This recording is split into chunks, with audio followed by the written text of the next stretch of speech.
I have been married with my husband for 3 years and Haven been dating for a little over 5. My husband has this friend Mary. They've known each other since they were in high school and she's considered one of the boys, if you may. That basically means she's always invited to all the fishing trips and stuff, which I don't mind at all. I trust my husband. Well, my problems with Mary started when she first found out I'm half Romanian. It started kinda innocently, with her asking me to say certain words, teach her some insults etc., which didn't necessarily bother me. But it usually put me on the spot whenever we were out with my husband's group of friends. It only escalated to her Googling stuff about Romania and asking me, are you a vampire? Do you bite your husband by the neck? To, are you a gypsy? I bet you've got some of that gypsy blood in you, which is just blatantly racist. Last week, me and my husband organized a mini barbecue with our friends and Mary was invited by my husband despite me telling him she makes me uncomfortable. He said he had talked to her about her remarks and she's been understanding, so it's unlikely she'll say something this time. It was midnight and there were about 4 of us left and I accidentally spilled some red wine on Mary's jeans when I tripped over a carpet. All hell broke loose.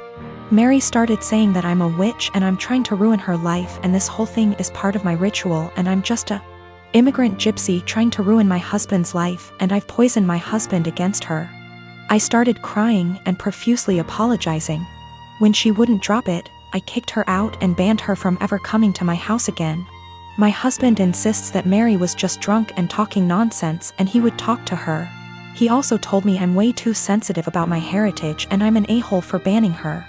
Mary has since given me a half-hearted apology, but I'm still not okay with her. I guess this is the update some of you wanted. Sorry, I'm still a mess and ick how coherent I am. We've talked.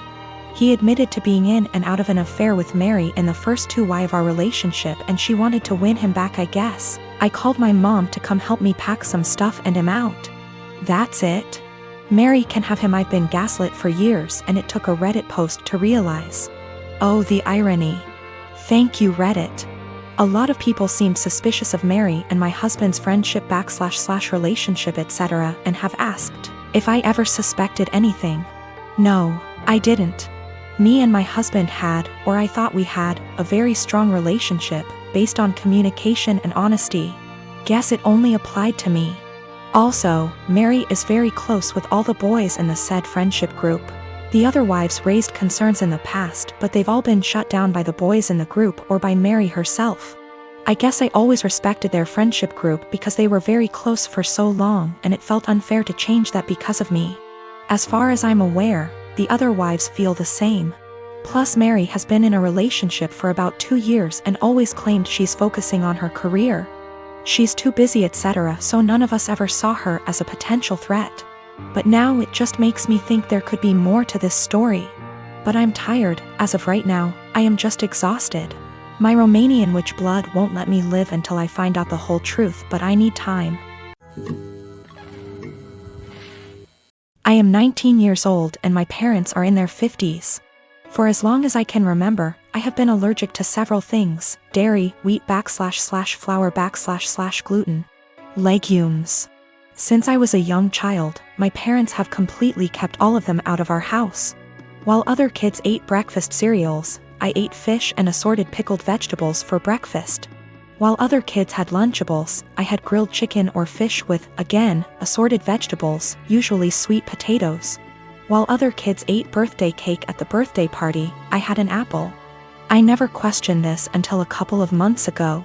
I was at my aunt's house for my birthday party, and she made brownies for everyone. For me, she took great steps to make them with almond flour and avoided all of my allergies. I started eating them and thought little of it until my aunt suddenly looked at me and, in a panicked way, asked which plate I took the brownies from. I pointed from the one where I got my brownies, and she immediately stood up and told me we had to get my EpiPen. She raced to ask my mother for it, and I sat there scared out of my mind because I had never mistakenly eaten flour before. I noticed my mother had calmed her down, and then she said that we don't have to worry because she had switched the plates of brownies. And after all, I had eaten the ones made with almond flour. I found this incredibly odd because, really, why would she swap the plates? That doesn't even make sense. But for the time being I let the issue rest. It didn't sit well with me for about a week and I finally went to get an allergy test. The doctor started with a skin prick test, and lo and behold, I didn't react to any of the above substances. Then he ordered a blood test, and when the results came in, they said that I had absolutely no intolerance to any of the foods I'm supposed to be allergic to. I was furious and called my mother. She eventually admitted that she lied to me because she wanted me to be on a Paleolithic diet and wanted me to be able to avoid all temptations. She raised me with a lie about her own health, but she keeps insisting that I try to see it from her perspective. She spams my phone with messages about how healthy I am, that I never had acne, that I have been in great shape my whole life, that I have strong teeth and bones, and even that I got onto a D1 college tennis team.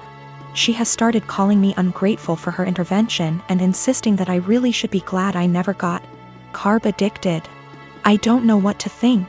I carried around an EpiPen for all those years, one that I suspect may be fake, seeing as my mother never got me to replace it. And I don't even know anymore.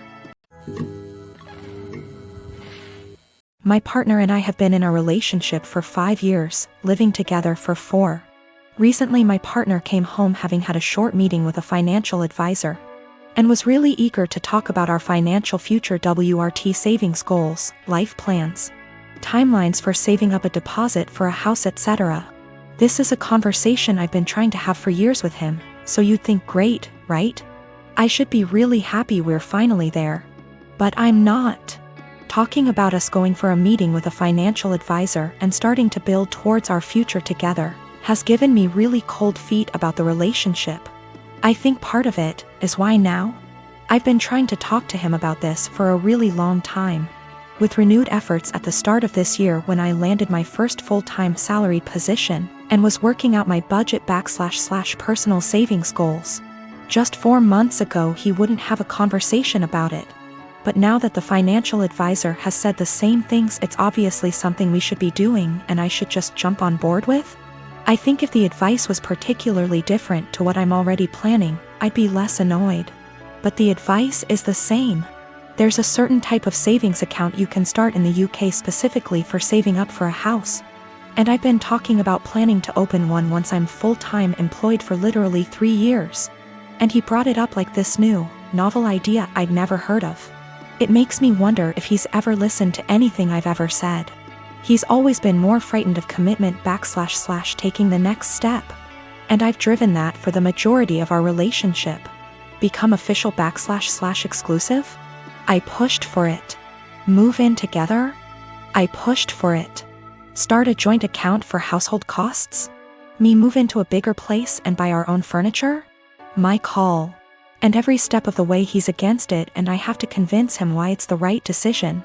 I've tried to have this financial future talk for a long time, and also the talk about mapping out what our future plans are together. But he's never wanted to have it. I guess I feel a lot of resentment that he's finally ready to talk about this because someone else has told him it's a good idea. It also brings up a lot of worries I've had about the future that might have been sitting under the surface for a while.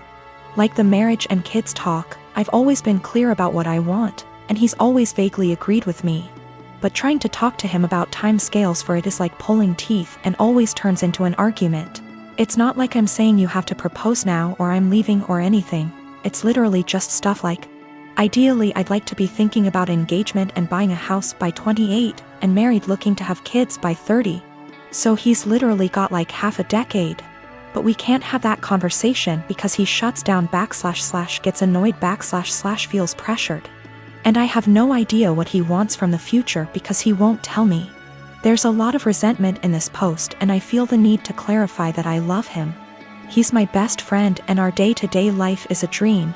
But I always feel like I'm dragging him into a future he doesn't want. And that he doesn't really trust / listen to me as an equal partner, until someone else tells him the same things I've been trying to say. I don't want that to be my future. I want someone who has these conversations with me and is excited about taking the next step. This feels like it has been one of the biggest underlying issues in our relationship that we've never been able to address. He doesn't ever really seem to listen to / consider me and often prioritizes his relationships with others. It's like he's expecting that I'll always just be there until he's ready, and that's not a very nice feeling to have. I'm not really sure where to go from here. I guess my big question is, how do I move past this resentment into a productive conversation about goals / expectations? I would like to be excited that he's finally ready to take this step together, but I just feel annoyed and uncertain.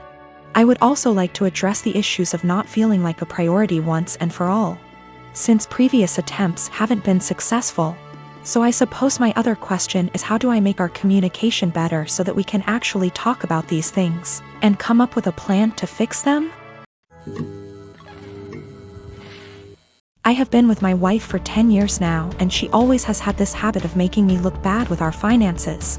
Whenever anything regarding spending money comes up, she will always say how broke we are and she doesn't have the money to do this or buy that.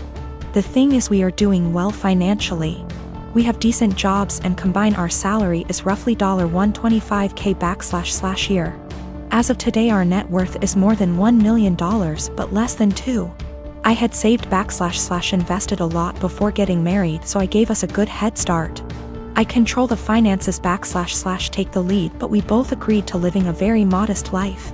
We both have our cars from college, for example, Honda and Toyota.